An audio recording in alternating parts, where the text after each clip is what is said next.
And welcome to the Canes Corner podcast. I am Adam Gold. 5-3 Hurricanes win. A Rembrandt it was not. But as they in the next wins are gorgeous. This was a win 5-3, even though it was a sloppy game. Rod Brindamore talked about it after the game. Way too loose. A lot of end-to-end play, too many chances both ways. Carolina doesn't like that. But Carolina scored 5. Ottawa scored 3. 5's more than 3. We'll take the 2 points and go home. We're brought to you by the Aluminum Company of North Carolina. If it's for the exterior of your home, you can find it at the Aluminum Company of North Carolina on Hamlin Road in Durham. No place like it. Sammy Anderson did a great job. So check them out, especially if you need anything for the exterior of your home. Kind of lost my train of thought right there. Maybe you just need great customer service and you don't need any home improvements. They do great customer service too. All right. I think there was a lot tonight. There was a lot of things going on. And by the way, we're obviously live on YouTube on the Canes Corner podcast page on YouTube. So somewhere on the page, there is a subscribe button or something that you can push, caress gently, and it'll alert you to when we're doing this. And apparently, enough of you have been alerted. So we got a lot of stuff to do. If you want to comment, feel free to put it in the comments, and we'll try to read some of those anyway as we kind of move through this whole thing. Like I said, there was a lot going on. I didn't think Carolina was good at all, really, I would say for 12 minutes of the first period. Ottawa scored the first goal. First goal wasn't Freddie's fault. It was a deflected shot from the point by Artem Zub, whose shot was deflected in the high slot by Matthew Joseph and beat Anderson for 1-0. Carolina wasn't good in the first period for the most part. And then toward the end of the period, they kind of kicked it into gear as a unit. But Stahl, Martinook, and Fost were good. Broken record. I know. They're always good. Think about the sequence where I believe it was Martinook got the pass ahead of Fost. He's coming in on a breakaway. Thomas Chabot slashes him on the hands to make the chance more difficult. I was a little surprised they gave him the penalty shot because I thought Fost had a good try to score. Usually it's when they take away a scoring opportunity that a penalty shot is given. But I thought Fost had the scoring chance, but he didn't score. They still awarded the penalty shot, and the same thing happened. Fost didn't score.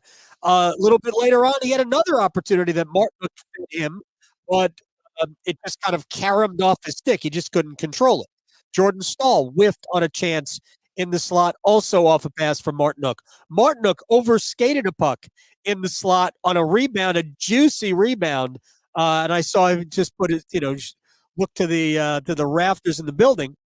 That line was on top of it in the first period. I can't say the same for everybody else, but that line was great. But I'll tell you who was great. Best player in the building in the first period was Frederik Andersen. And I said it after the goal made it 1-0. I don't know how many minutes later, 5-6 minutes later, there was a pass across right in front to Dominic Kubalik, and it should have been 2-0. And Andersen got over quickly and made the save. It was a great save. And because the game didn't get to 2-0, all Carolina had to do was get the next one. You didn't have to get the next two. You only needed the next one. And that was a big save in a big moment. And what happened in the second period? Carolina got on the board. The truth is that Ottawa was better in the beginning of that period too. Then Carolina got the goal. Then there was a parade to the penalty box. They had to kill 2 more penalties, but Carolina's penalty kill was good. Freddie Andersen was excellent. He robs Drake Batherson twice in the period, and then Teuvo Teravainen gets the goal to make it 2-1. What a beautiful pass from Marty Natchez across.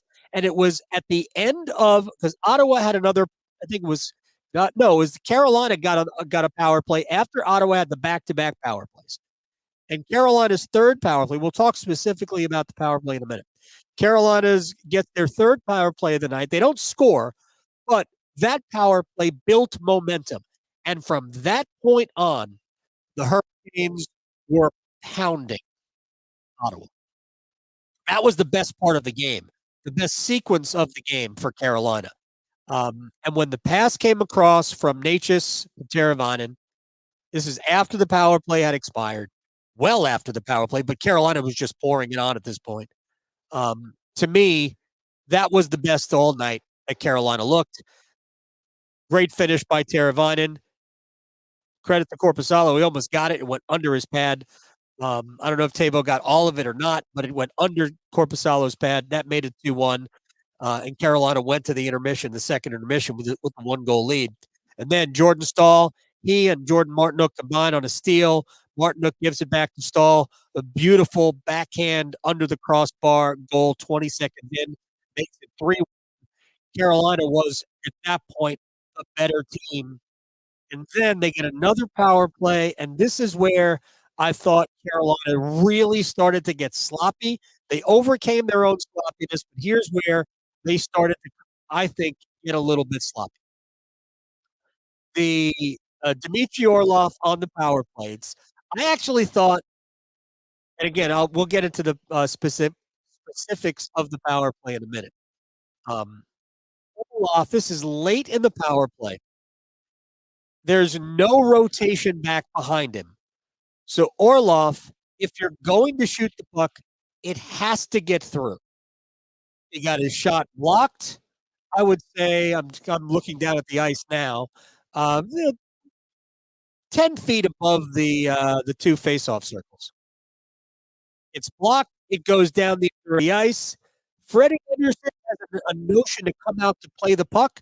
I wish Anderson could have gotten there, but ultimately he retreated back into his net. Orlov, who is the only person back, has to try to defend a 2-on-1. Honestly, did a poor job of it, but it wasn't like both skaters were like at the same level of the ice. The second skater, the goal scorer, was back behind the play a little bit. So Orlov didn't really have a good angle, but he also didn't do much with it. And ultimately, it's a freebie for the Senators. They make it 3-2 right away. Tim Stützle comes down the left side. Great shot. If you want to bang Freddie for allowing the third goal, I think that's harsh. I think that was much more great shot, upper corner, over the right shoulder. I think it was more great shot than bad goaltending. But Carolina kind of lost their way quickly. And it was really the mental mistake that Orlov made on the power play that I thought led to that goal and then maybe led to the next goal. But boy, it didn't take Carolina very long at all to snap right back, and that's what you love about this team because at 3-3, all of a sudden you're locked in a game and you think Ottawa's got momentum, and then Carolina's got to kill another power play. No, the fifth goal was that. Then Carolina does great work, Brady Shea, with an absolute ripper for the goal, and that whole sequence began. Well, there was heaviness from the Jordan Stahl line. And then Martinook, I believe this is the goal, where Martinook steals it out towards the line, just inside the blue line, so it stays in the offensive zone. It gets to Stahl. Stahl gets it to Shea, and boom, an absolute missile from above the left faceoff circle. And Carolina is back on top 4-3. The fifth goal was the shorthanded goal, which was an incredible sequence. We're going to talk about Seth Jarvis before we get out of here. Jarvis delivers a hit, dislodges the puck. Remember, Ottawa's on a power play, and it's a 4-3 game at this point. And I thought that penalty was bogus on Brett Pesce. 3 of the 4 Hurricanes penalties tonight I thought were trash. The hold by Pesce in the first period right out of the chute, the hold on Natchez. I mean, shouldn't you have to grab the guy to hold? It was ridiculous. But Carolina still got to kill the penalty. And by the way, I got the joke, Rod. We got a lot of practice at killing penalties tonight. They did. Not as much as Ottawa, but, too much practice at killing penalties tonight. Jarvis delivers the hit, dislodges the puck. Kokaniemi skates it out. Jarvis is now on the right-hand side of the ice. Kokaniemi's coming down the left. Kokaniemi is gonna meet resistance by 2 Senators. So what does he do? He flips the puck in off the a cross-corner dump, but because Jarvis is the only player on the right side of the ice, he can get to that puck first. So Jarvis gets it back to Kokaniemi behind the net. He circles out. Jacob Slavin diagonals toward the goal. Kokaniemi backhand little pocket pass, and Slavin's goal was nasty. If you like Manolo on golf, nasty. It was nasty. He picked out his preliminary target. Anyway, I apologize for that. It reminded me of the Slavin goal over Henrik Lundqvist in the bubble. Goal of the game, about a minute in. Carolina took a 1-0 lead and immediately solved Henrik Lundqvist. Great goal. That's the cushion, 5-3. Carolina was a little sloppy the rest of the way, but they saw it out. I really there's a lot to really like about Carolina tonight. That was, if nothing else, stream of consciousness about the whole game. I hope it was accurate. I don't know. I'm as excited about the start of the season as all of you. I can't even stay still. I apologize for the lighting not being great, but you don't really want to see me anyway. You just want to hear me. All right, I want to get to we're going to go through a little bit here of the. My gosh, a lot of you commenting here. Let's see. Mariano just says woo. I agree. Woo times 5. But our guy in Australia, it is great to be back. We talked during the preseason, the last one. So, regular season in Australia. I'm glad the Caniacs are in the Southern Hemisphere. Yes, Jacob Slavin's goal was nasty, which is why I just channeled Manolo on golf. And Southern NC family does point out 1-0, and you know what we like to say. You can't go 82-0 without first going 1-0. So it was a great start. Yes, as Chris points out, he's happy we're doing these on YouTube live. I am too. They're fun to do. They're obviously a lot more raw, but we get a little bit more interaction this way. And who knows what we're going to do with this as the year goes on. We will occasionally have guests join us on this forum, and maybe he and I or she and I will just chat about whatever, and we'll have a good time. But I appreciate that you appreciate these. All right, a couple of things I want to talk about real quick. The special teams, I thought the penalty kill was excellent. Early on, it was excellent because of Freddie Anderson. Afterwards, it was excellent because it was excellent, and that's good. Carolina relies on their penalty kill because, as Rod Brindamore said, they get a lot of practice at it. By the way, we should have expected this coming into the game tonight, and I mentioned this early on, not here, but in the broadcast. Ottawa went to the power play 306 times last year, more than anybody else in the chip. Ottawa also sent their opponents to the power play 296 times, second most in the NHL. Only Arizona put their opponents on the power play more. So we should have expected a lot of special teams time tonight, and we got it. So good for everybody. It was kind of a messed up game in that regard. But here's what I thought of the power play. I thought the first one was, I'm glad that's over. Carolina, just like last year, a lot of the problems were getting in and setting up. Carolina had a hard time with entries. I thought the second power play was okay. It did score a goal. Hey, the object is to score a goal. I thought they struggled until they got it settled. Aho was going to go across to Brent Burns. Aho was on the right. Burns was on the left. Basically, extended further out from the faceoff dot. but Ottawa detected that, moved up to cut off that pass, and it left Michael Bunting wide open to the right of the goal. Aho gave the pass to Bunting. Bunting showed patience, circled around Corpusalo, made Corpusalo commit. The goal was relatively easy. That made it 1-1. I thought the third power play was the best. That was the one where Carolina got the puck in, set up, got some chances. I liked the third power play the best. I liked the fourth until the Orlov mistake. I thought the fifth and the sixth were trash, and they were mostly trash because of mental mistakes. Once you got the lead back, once you were back to 5-3. The one thing you cannot do, what you did when you were 3-1, you can't make a mental mistake. I thought Carolina made some very, very ill-advised passes on both the fifth and sixth power plays that led to potential opportunities for Ottawa. You can't do that. You can't beat that team. Ottawa's good. They expect to be in the playoffs this year. This is not the Ottawa team from a few years ago, the anemic Ottawa team. This is a good team. They're gonna get better because they'll get Josh Norris back, and I think they'll get Shane Pinto back. They have to work out a contract with him, but I think Ottawa will be good. They will be a playoff team, and this team tonight is pretty doggone good. Although, did anybody notice Vladimir Tarasenko tonight? I didn't. I mean, I saw number 91, but I didn't see number 91 doing anything fantastic. Here's except running into Freddie Anderson at the end of the second period. I saw that. I'm surprised that wasn't a call. I mean, I know you shot the puck, but that doesn't give you the right to also hit the goal. I didn't understand why that was allowed. Um, I told you my theory on Vladimir Tarasenko. He never wanted to play here.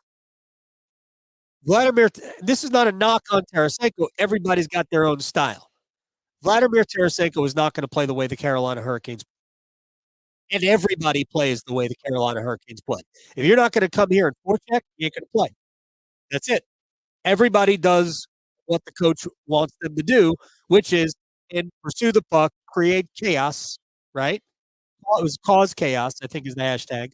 I don't think Tarasenko was going to play, which his prerogative. You don't have to. So he didn't want to sign that contract. He didn't get a massive deal, and he's in Ottawa. The only two teams that showed interest were Carolina and Ottawa. It's all good. It's all good. I'm not saying Carolina doesn't need Tarasenko or maybe a player like him, and maybe down the road they will, but I thought it was pretty good tonight. I thought Carolina didn't look like they missed a Vladimir Tarasenko tonight. All right. Broken record time. The Jordan Staal line. Awesome. Awesome in every absolute possible way. Staal was great. Martinook was great. Foss was great. I ain't even mad that Jesper Foss refused to score in the first period. Refused. Said, nope, I don't want to. I don't want to score. I'm not even mad. I'm not mad that Jordan Staal missed that first opportunity, swung and missed. I'm not mad that Jordan Martinook overskated the puck when the puck was sitting there in the dead slot off after a juicy rebound. Ain't mad because those guys, it ain't their job to score. Granted, it's not their job to not score either, but who had 2 points? Jordan Staal had 2 points. That's right. He had a goal and an assist. That goal to start the third period was massive. Jordan Martinook, he had an assist tonight. He was a +1. Jordan Staal was also a +1 with 2 points.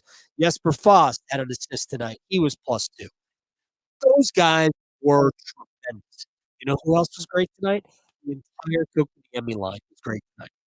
For those of you who know, I have been very critical of Jesperi Kotkaniemi. I think I don't look at him as a number 2 center. But tonight, that line was tremendous. Tremendous. I thought Natchez was good. I thought Teravainen looked great tonight.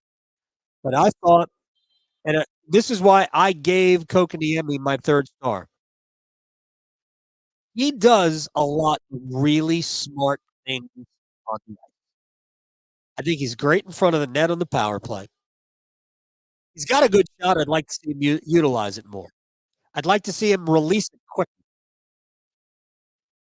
But I don't think you can underestimate just how smart the play was to get the puck in deep to Seth Jarvis in the corner, shorthanded when it was 4-3. Again, that power play was a bad call and put Brett Pesce in the box. And once Kokaniemi got possession of the puck, and there wasn't a lot of time left in the power play, you wanted to eat up the time, but you also, try to make a play, right? This is what Carolina does. He knew Jarvis was on the right side of the ice. He knew that Ottawa was kind of imbalanced, leaning more towards Kokaniemi. So he knew if he threw it deep in the corner, Jarvis would get it, and that's what he did. So that bought Carolina a little time. Jarvis got the puck back to Kokaniemi. English can be a challenge. Just speaking can be a challenge for me. And then the pass to Jacob Slavin was, delicious. Absolutely delicious. The goal, of course, was, as we said before, nasty. And that was the final margin of victory. Um, just there was just a ton of really good stuff. There's a lot of people in the chat, and I appreciate all you people in the chat because why not? Um, which was more impressive? This is from Sam. KK's pass to Slavin or Slavin's goal? Ooh, good one. Mm, I'm going pass, but it's close. And if you want to say it was the goal, I ain't gonna fight you over it. But I think the pass, and just like the times goal, great. I liked the pass from Natchez. Those passes, the playmaking of players makes it easier for others. And I thought the pass, not only was it perfect, and I like to use the term cheeky because I think it was. It's a great term. But I think it made the shot from Slavin easier. It gave him a little more room. But again, the shot was awesome. Awesome. Um, there were a lot of good plays tonight. I want to talk about one particular player. And then we'll probably go through some more comments here in the section. I appreciate all you people hanging out. We are going to do this. There will be some games where we won't be live, like a Tuesday night on a 10:30 start. I'm probably not going to do a YouTube live at 2 in the morning. You know, life. Can we just say that? Let's just see how many people can guess who led the Hurricanes in ice time tonight by nearly a minute, and that same player led the team in hits with 7. Let's see how long it takes before somebody comes up with that answer. Led the team in ice. All right, you guys are either looking at a box score or you just knew it. Seth bleeping Jarvis. Seth throws his body around like he's 6'4", and he's 5'10", but man, 7 hits, 21:49 in ice time. It wasn't just tops and forwards, he was tops on the team. He was almost a minute more than Brent Burns. Unbelievable. We said last year that Jarvis was incredibly better as a even though the numbers were down. Seth did have an assist tonight. I think the numbers will be up. But he's part of the main penalty kill unit. He had over 7 minutes on the power play tonight. He got a couple of extra shifts because he played with Jack Drury and Stefan Nason a bunch on the fourth line. But he had nearly 22 minutes of ice time tonight. More than Sebastian Aho, more than Jordan Stahl, more than Teuvo Teravainen and Martin Necas. It was awesome. Absolutely awesome. So, look, I think we're going to have a good time watching Seth Jarvis play. The goals are going to come, the points are going to come, but the whole game is there. And if that kid is killing penalties, then the head coach trusts it. and that's all you need to know. I've always said this, if you wanna know who's playing well, look at the ice time. Invariably, with very few exceptions. Hey, look, Sebastian Aho is gonna get the benefit of the doubt because of the player he is at times. Slavin, Burns will get the benefit of the doubt based on who they are at times. Same thing with Slavin, with, Shea and Pesce. If Seth Jarvis is leading the team in ice time, he balled out. End of discussion. End of story. Um, look, there was a lot to like tonight. There was a lot to like in goal. There was a lot to like with energy. There was obviously the effort is always there. I guess we were talking about this when I sat in with Tim and Dennis in the afternoon today. There are maybe 1 or 2 games a year where the Hurricanes don't play with great effort and energy. They don't always play well, but it's almost never because they just didn't have it, right? There are teams across the league, not that don't do it, like, routinely, but there are good teams across the league that 5 to 7 times a year come out just stink. Never happens at Carolina. There sometimes they don't score, but for the most part, they're on top of you. That is absolutely incredible. Um, I think there's gonna be a lot of good things this year. One of the best things we saw today was Teuvo Teravainen getting a goal. I don't I don't think you can underestimate how much last year bothered him. Turbo is used to being an incredibly important part of what Carolina does in a positive way. In all facets. Penalty kill, power play, top line, all of that. And last year, played poorly. He had some injury issues. Then when the second season started, in the postseason, you thought, "All right, it'll be fine." Sometimes you have a great regular season and a bad postseason. Maybe it'll go the other way for Turbo. And then he gets slashed by Jean-Gabriel Pageau right on the hand, and no penalty, that should have been called too, and he's got a broken thumb, and he's out. Shouldn't have come back against Florida, to be honest. But as that series wore on, even though it didn't wear on very long, we only won 4 games, but he was better as the series wore on. But you know that these guys it bothered him in the offseason. My understanding is that Teravainen came back in better shape. He doesn't necessarily need to be in I mean, he's not a rock by any stretch of the imagination. He is a game player, so he's not really a practice guy. Uh, I think Turbo's got a point to prove that last year wasn't real, that the history of Teuvo Teravainen here, that was the real stuff. Turbo doesn't wanna leave, and this is a big deal for him. Do I think he's gonna get a long-term contract here? All depends on what your definition of long term is. I would be surprised if it's longer than 3, but I think he can get a 3-year deal. But he's gonna have to earn that this year. They're probably more inclined to pay Necas than they are Teravainen because of the youth factor, and there's a level that Necas can get to that Teravainen can't, and he's also a very smart player and good defensively. Jarvis has taken Necas' spot on the penalty kill, but we know Necas can do that too.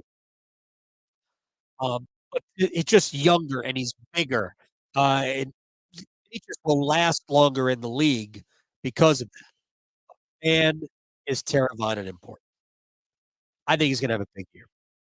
Like, I think Jarvis is gonna get better, and I'm looking to see what Necas does in terms of consistently end to end the type of season he has. I think it would be okay if Necas had fewer points this year than he did last year, as long as the last quarter of the season were not as dreadful as they were. Last 14 games, 1 goal for Nate. 4 in the postseason, I believe it's 4? 4 in the postseason, 5 total points, but he wasn't good in the postseason, and the postseason wasn't just a couple of games, right? 6 against the Devils, that was the second round, right? Whatever. I don't even remember any the playoffs anymore. That's right. They didn't beat the Islanders in the first round, Devils in the second round, and to be honest, Nate just really wasn't good. He had the one great game, but other than that, he just wasn't all that great. So I want to see Nate just have the season that he started off last year with, but have that over the course of the entire year. Um, and then they're still playing with that Andre Svechnikov. We'll close on that. I love what Carolina did by just, I mean, the doctors didn't clear him, so it's not like they really had a choice here. But I think they were leaning anyway towards let's just wait. Let's just wait. And I think Rod's going to want to wait until he gets 2 clean, out of yellow jersey practices from Andre before he puts him back on the ice. And when are those practices going to come? I don't know. Theoretically, they could come tomorrow and Friday, right? Before they leave. They'll leave Friday afternoon for Los Angeles. It could come in the next 2 days, but I don't think so. He wasn't cleared Monday. Why would he be cleared tomorrow? So I don't think we're going to see Andre until the Hurricanes maybe come home from Tampa on October 26th against the Seattle Kraken. And that would be okay. Chris points out Jarvis said he was in better shape this year than last year. Said he started slow last year, but he was ready to play now. Put in the work. He really did. He really did put in the work. From what I think it was Tripp told me today, right?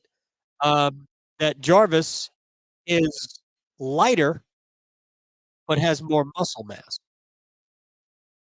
Must be in pretty good shape. It's what happens as you mature, right? You realize what it takes to be ready. Credit to Jarvis for doing it. He just looks like he's in phenomenal shape, too. I think it's going to be a great year, people.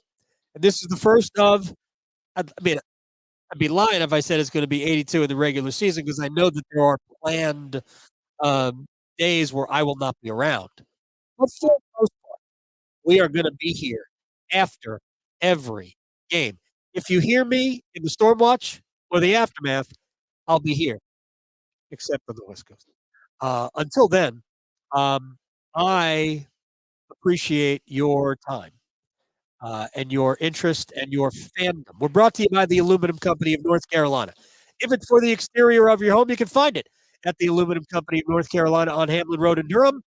No place like it. Sammy Hanna and crew do a great job. Hit the subscribe button. Caress it gently because I don't want you to hurt your machine. Computers are not cheap. So be good. Be safe. Shouts to my mates in Australia. And we will see you maybe after the Canes and the Kings. 10:30 start Eastern on the West Coast on Saturday night. I'll talk to you guys later. Appreciate your time. Canes win at 5-3.